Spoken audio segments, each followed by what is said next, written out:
March 22, 1945. 21:47 hours, Western Germany. By every known rule of warfare, this moment should not exist. A frozen river nearly 1,000 feet wide. A current strong enough to tear a man from a boat and pin him beneath the surface. An enemy capital only days away, defended by the last natural barrier Germany has relied on for centuries. Logic said this river could only be crossed with months of planning. Doctrine demanded overwhelming artillery, air supremacy, and total coordination at the highest level. History insisted that any force attempting otherwise would be annihilated before reaching the far bank. And yet, on this night, orders were being whispered, not broadcast. Boats were being dragged by hand through darkness, not rolled out in parades of steel. And a general known for defying caution was about to gamble everything, his army, his reputation, perhaps the final rhythm of the war itself, on a decision made in minutes. The Rhine was supposed to be the end. For Germany, it was the final moat before the heartland. For the Allies, it was the last wall before Berlin. Every bridge had been blown, every crossing charted, calculated, scheduled, weeks of preparation. Tens of thousands of casualties. That was the price everyone accepted. Everyone except one man. South of the elaborate headquarters tents, south of the waiting cameras, south of the generals rehearsing victory speeches, another army stood in near silence. No orchestration, no spectacle, no permission, only urgency. The men moving toward the river that night did not know they were about to rewrite the timetable of the war. They only knew they were exhausted, soaked, and being ordered to do something that felt unthinkable. Carry the boats. No vehicles, no lights, no noise. The canvas hulls weighed nearly half a ton. The mud clung to their boots like wet cement. The cold cut through wool and skin with equal cruelty.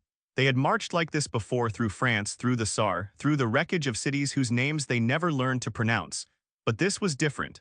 This march ended at the Rhine. Across that water lay Germany unprotected, and between here and there lay death. High Command had not authorized this. No grand operation name had been assigned. No press releases drafted.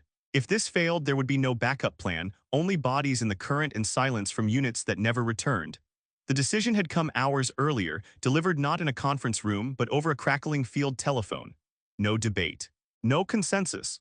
Only command. By every rational calculation, the German defenders should have been waiting, machine guns zeroed, artillery pre-sighted, flares ready to turn night into daylight. A river crossing without preparation was suicide. Every military academy in the world taught this lesson with brutal clarity, and yet reconnaissance had whispered something dangerous. The West Bank was thinly held, the East Bank barely watched. The enemy, confident in the river itself, had relaxed. Confidence is a fragile thing in war. It breaks fastest at the exact moment it is most trusted. The men who would cross first were veterans. Normandy, the hedgerows, the Ardennes. They had seen enough death to recognize its approach. As they reached the water's edge, the river did not roar, it breathed, slow, heavy, patient. It had drowned armies before. The boats were lowered, 12 men to a craft. One engineer guiding, the rest paddling into blackness. No moon, no horizon, just the sound of water against canvas and the quiet terror of waiting for the first shot. None came. 11 minutes passed. 11 minutes where every second felt stolen. When the keels scraped the far bank, no alarm sounded. No rifles cracked. The shore was empty, abandoned positions, cold weapons, soldiers who had trusted the river to do their killing for them.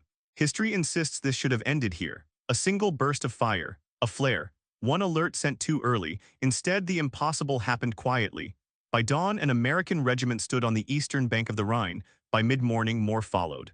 By nightfall, the bridgehead was secure. Less than 24 hours after the decision was made, the river that had shaped European warfare for centuries had been crossed, not by spectacle but by audacity. And far away across the channel in the quiet rooms of power, word began to spread. The Rhine had fallen, not as planned, not as expected. When the message reached London, the reaction was immediate and deeply revealing. What was said next would expose rivalries buried beneath alliance. It would reveal how victory is measured, not only in miles gained but in pride lost. And it would cast a long shadow over the final weeks of the war. Because this crossing was not just a military success, it was a provocation, and the most powerful man in Britain had just learned that the endgame had changed without his permission. March 23, 1945, 6. 10 hours, eastern bank of the Rhine. Dawn did not arrive gently. It crept over the river like a witness, slow, exposing what darkness had hidden. Boats littered the shoreline. Men crouched in shallow foxholes carved with bayonets and bare hands. Radios hissed with fragmented transmissions, each one confirming the same impossible truth. They were across. By every known rule of warfare, this should have been the moment of German retaliation. Artillery should have begun falling with mathematical precision. Counterattacks should have surged from prepared positions inland. The riverbank should have become a killing ground. Instead, there was confusion. German officers waking to reports they could not reconcile. Staff maps suddenly obsolete. Phone lines dead or unanswered. The Rhine, Germany's ancient shield, had failed without a fight. The defenders had believed the Allied High Command would act as it always had, deliberately, ceremonially, predictably. Massive bombardment, days of buildup. Signals that screamed an attack is coming. That belief was their fatal error. This crossing did not announce itself. It slipped through the cracks of assumption. As the sun rose higher, American engineers went to work with manic urgency.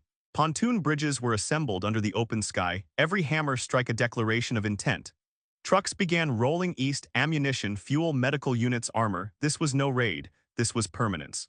The Germans began to respond, but too late and without coordination. Small arms fire rattled from scattered positions. A handful of mortars found range. It was harassment, not defense. The kind of resistance offered by an army that no longer believed it could stop what was happening. Prisoners were taken by the dozens. They were young, old, exhausted. Some hadn't slept in days. Others hadn't eaten properly in weeks. They asked the same question again and again. How did you get here so fast? There was no answer that made sense. Behind the lines, the man responsible for this rupture in history did not celebrate. He paced. He dictated orders. He demanded speed. More men across. More guns forward. No pause. He knew something his soldiers did not. Crossing the Rhine was not the danger. Holding it was. Every mile eastward now invited attention from Berlin, from shattered German high command, from Allied leadership suddenly forced to reckon with a new reality. This bridgehead was a spark in a room filled with gasoline, and sparks demand reaction. By mid-morning, word had reached Supreme Headquarters. The reaction was immediate and strained. This was not on the schedule. This was not coordinated. This was not how the final act of the war was supposed to unfold. Months of planning had been eclipsed overnight. Some officers admired the audacity.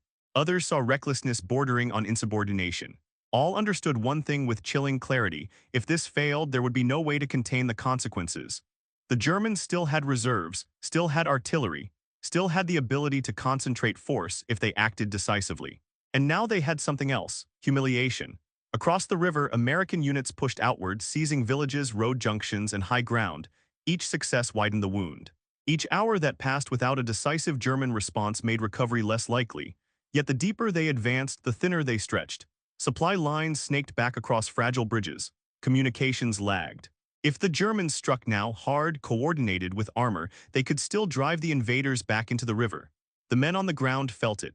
Veterans who had survived worse sensed the unnatural quiet. It was the stillness before either collapse or catastrophe. Then reports began to arrive. German armor sighted to the north. Artillery regrouping east of Frankfurt. Orders circulating for a counterstroke. Time suddenly was no longer on their side.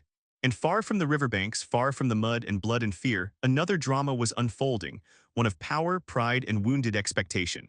Because elsewhere, a very different crossing had been planned, one that involved ceremony, one that involved cameras, one that involved history being written the proper way. And now that story had been stolen. When news reached London, it landed not as triumph but as disruption. The Prime Minister listened, absorbed the facts, and responded not with applause but with words that revealed everything about the nature of victory, rivalry, and control. Words that would echo through Allied command for the rest of the war. But before they were spoken, the bridgehead still had to survive its first real test, and that test was coming. Fast. March 23, 1945, late afternoon. Allied Supreme Headquarters. By every known rule of coalition warfare, this was a nightmare. Plans had been written months in advance. Timetables synchronized across nations. Reputations staked on a single, orchestrated moment meant to symbolize the inevitable collapse of Germany. And now, without warning, that moment had been taken, not delayed, not modified, stolen. Reports arrived in clipped, disbelieving bursts.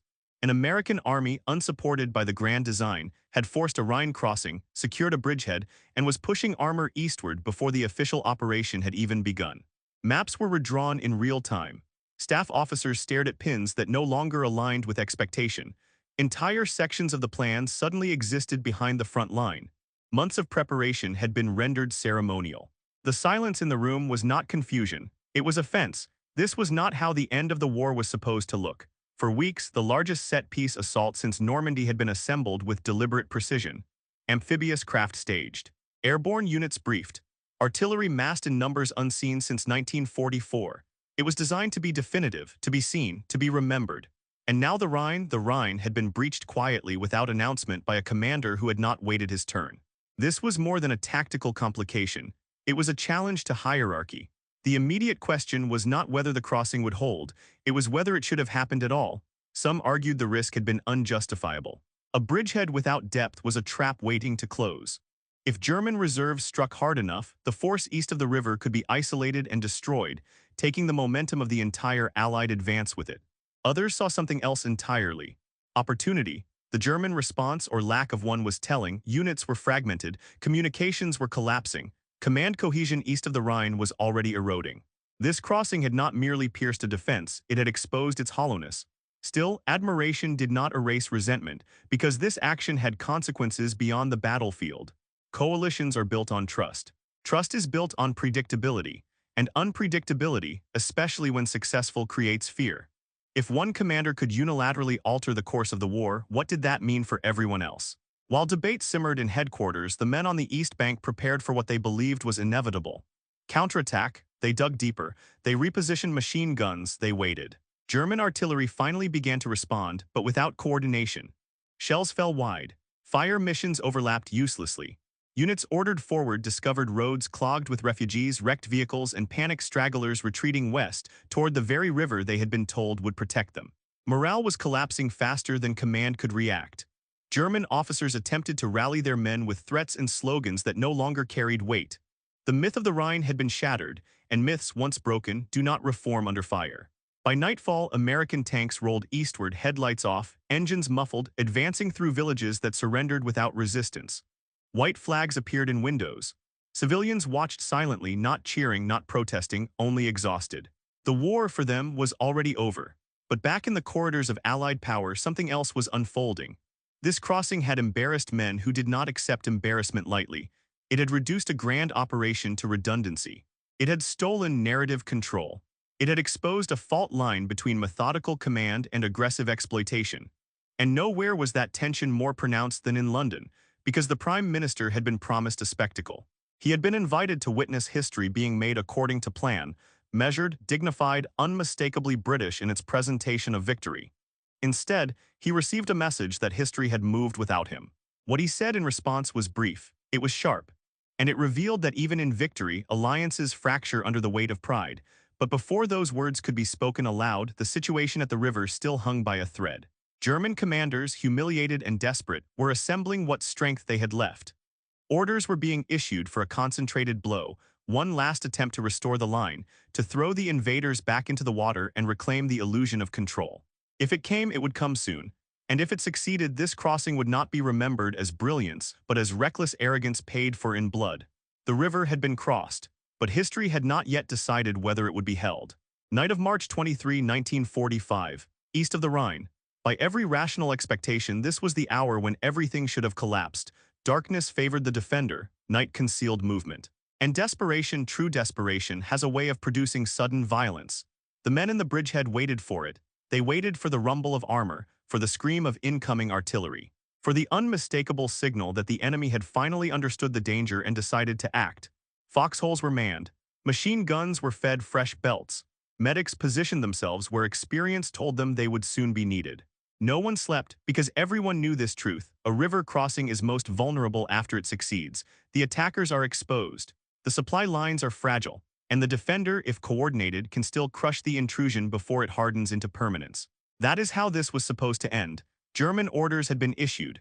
Units were told to regroup, to strike toward the river, to sever the pontoon bridges and erase the embarrassment of the day. On paper, it was possible. In reality, it was fantasy. What remained of German command east of the Rhine no longer functioned as a unified force. Communications were fragmented, fuel was scarce, ammunition rationed. Officers issued commands to formations that existed only on rosters. Some units moved, others never received the orders, many simply could not. When small counterattacks finally materialized, they arrived piecemeal, platoons advancing without support, half-tracks rolling forward without infantry, artillery firing without observers. Each effort was crushed in isolation. Courage was not enough to compensate for collapse. By midnight, the truth was undeniable. There would be no decisive counterstroke. The German army had crossed an invisible threshold, not of defeat but of incapacity. It no longer possessed the ability to respond coherently to surprise. The Rhine had not just been crossed, it had been rendered irrelevant. As the hours passed, the bridgehead expanded outward like a spreading wound. Roads were seized, rail lines cut. Town after town fell with minimal resistance. Every mile eastward reduced the chance of restoring a defensive line. And with each success, the consequences of this unsanctioned crossing grew heavier. Because now, retreat was no longer an option. If higher command ordered a withdrawal, it would mean surrendering momentum and admitting that audacity had outpaced authority. If they endorsed it, they would be conceding that the war could be won faster and not on the terms they had carefully constructed. War is not only fought with armies, it is fought with egos, and this crossing had bruised several of them. Back in London, March 24, 1945. London, early morning, the war room was quiet, not the calm of confidence but the stillness that follows disruption. Maps of Europe lay spread across the table, their neat lines already obsolete. Red and blue markers had been shifted overnight, hands moving faster than history could keep up. The Rhine, once a thick, reassuring boundary, was now a line that meant nothing. The Prime Minister stood apart from the table, cigar unlit in his hand. He had been briefed in full. An American army had crossed the Rhine in less than 24 hours. The bridgehead was secure. German resistance east of the river was disintegrating. The grandly planned crossing, months in the making, was now secondary. For years, Winston Churchill had understood war as both violence and theater. Battles mattered, but so did how they were fought, how they were remembered, how they were framed for history. This crossing threatened all of that. It was not British, it was not ceremonious, it did not wait for consensus, it simply happened. Churchill did not rage, he did not shout. Those in the room would later note how controlled he was, how quickly he grasped the implications. The Rhine had fallen, and with it the final leverage of Germany's western defense. But something else had fallen too, the carefully managed rhythm of Allied command. After a long pause, Churchill finally spoke. His words were measured, almost dry. He acknowledged the achievement. Then he added a sentence that cut far deeper than any praise or criticism. A sentence that revealed exactly how he understood what had been lost. He said, quietly, that the Americans had stolen the show. Not the victory, not the wars. The show, in those two words lay everything. The crossing had been inevitable, but the moment had been claimed by someone who had not waited for permission. The cameras would now point elsewhere. The speeches would be adjusted. The narrative, so carefully prepared, would never be what it was intended to be. Churchill knew something else as well. There was no undoing this. To criticize the action openly would be to appear small in the face of success. To ignore it would be to concede irrelevance. The only option was to absorb it quietly and move forward. That is what leaders do when history refuses to cooperate. Across the channel, the consequences of that sentence were already manifesting. The official crossing went ahead as planned, impressive, overwhelming, undeniable, but it no longer felt decisive. The river had already been psychologically breached. Soldiers on both sides understood it, journalists sensed it, German prisoners said it aloud. The war is finished, they told their captors. You are already behind us. Momentum, once gained, is ruthless. East of the Rhine, the advance accelerated beyond even the boldest expectations. Units that should have taken weeks to reduce collapsed in days.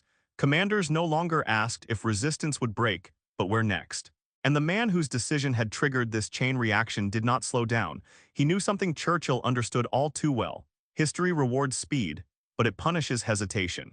Every hour that passed made the crossing less controversial and more irreversible. What had seemed reckless now appeared prescient. What had been insubordinate was becoming doctrine, yet admiration did not erase tension. The Allied alliance would endure, but not without scars. This moment would be remembered not just for what it achieved, but for how it exposed the fragile balance between cooperation and competition. Victory had come closer, but unity had been tested. And the war, though clearly ending, was not finished yet, because speed creates new dangers. The faster the advance, the greater the risk of overextension. The Germans were retreating, but retreating armies can still kill. And somewhere ahead, beyond the collapsing front, lay the final question. Would this audacity shorten the war or simply change the shape of its final bloodshed?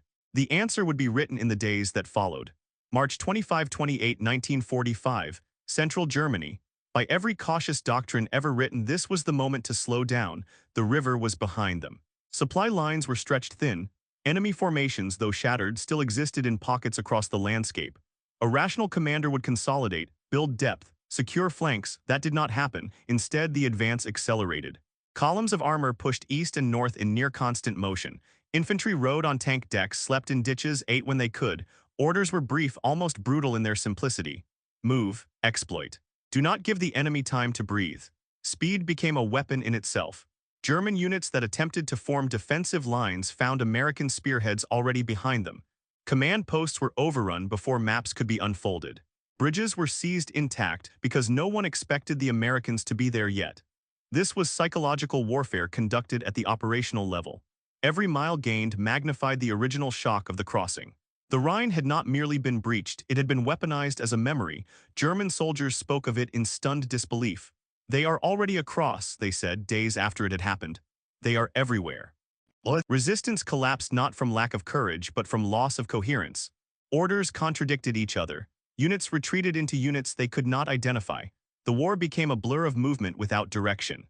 Yet the cost was real. Vehicles broke down and were abandoned. Medical evacuation lagged behind the advance. Men fought while exhausted to the point of numbness. Casualties mounted, not in great battles, but in relentless skirmishes that never allowed recovery. War does not forgive speed, it only tolerates it briefly. Behind the front, Allied leadership watched with a mixture of awe and concern. The advance was succeeding, but it was also creating risks that could not be ignored. The faster the movement, the more catastrophic any sudden reversal would become. But there was no sign of reversal. Instead, German collapse accelerated, entire divisions surrendered, industrial cities fell with barely a fight.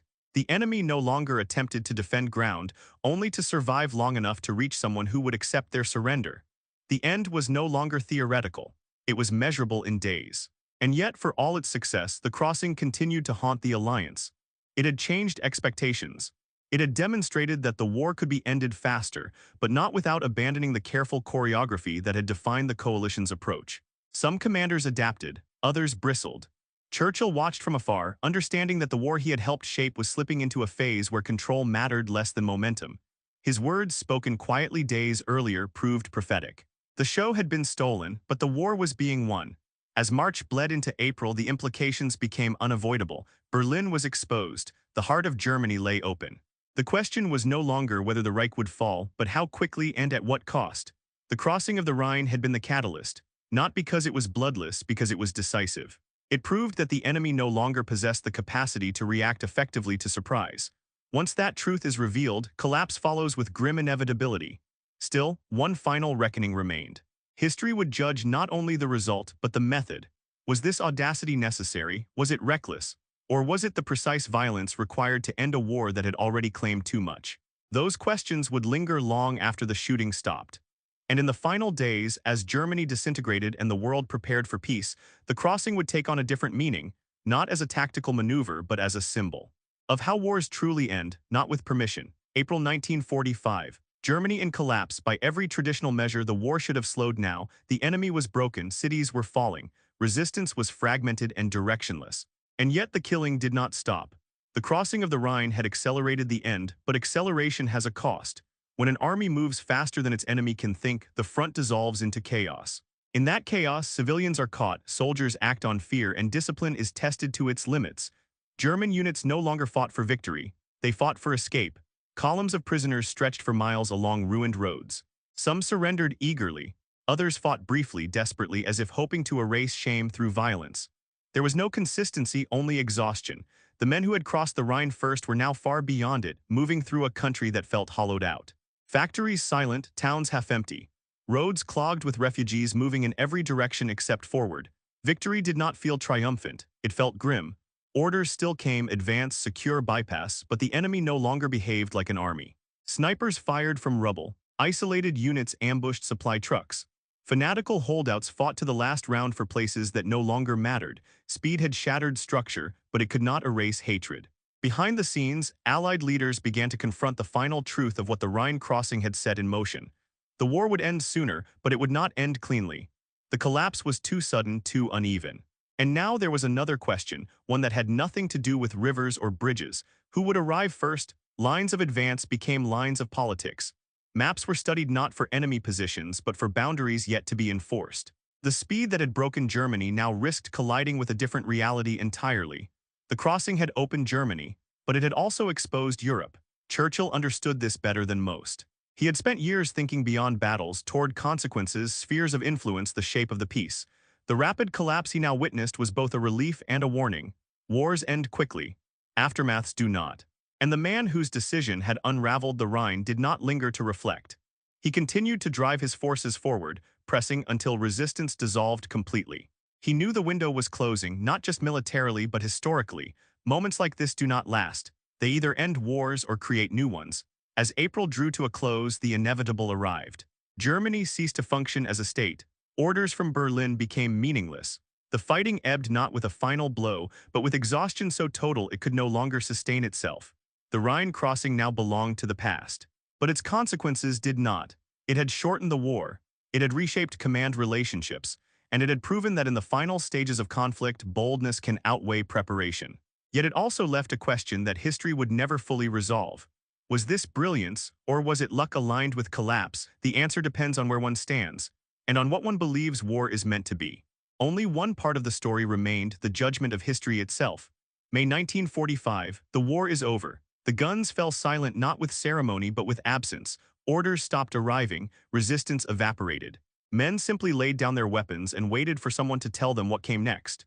Germany had collapsed faster than anyone had predicted. And when historians began tracing the fault lines backward through the final offensives, the sudden disintegration, the speed that stunned even the victors, they kept returning to the same moment. A river, a night, a decision made without permission. The Rhine crossing did not end the war by itself, but it proved something irreversible. That Germany could no longer dictate when or how it would fall.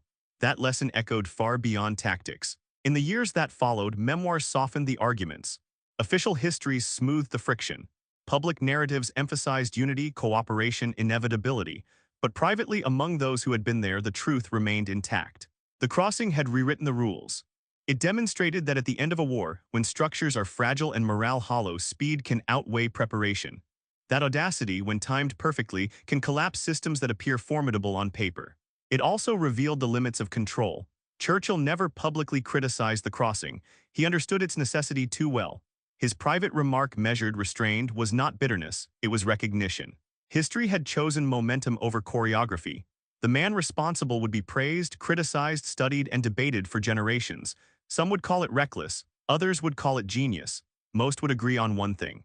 If it had failed, it would have been unforgivable. That is the razor's edge of command. War does not reward intentions, it rewards results. And results in this case arrived faster than anyone expected. The Rhine, once an immovable barrier, became a footnote. The months of preparation that had surrounded it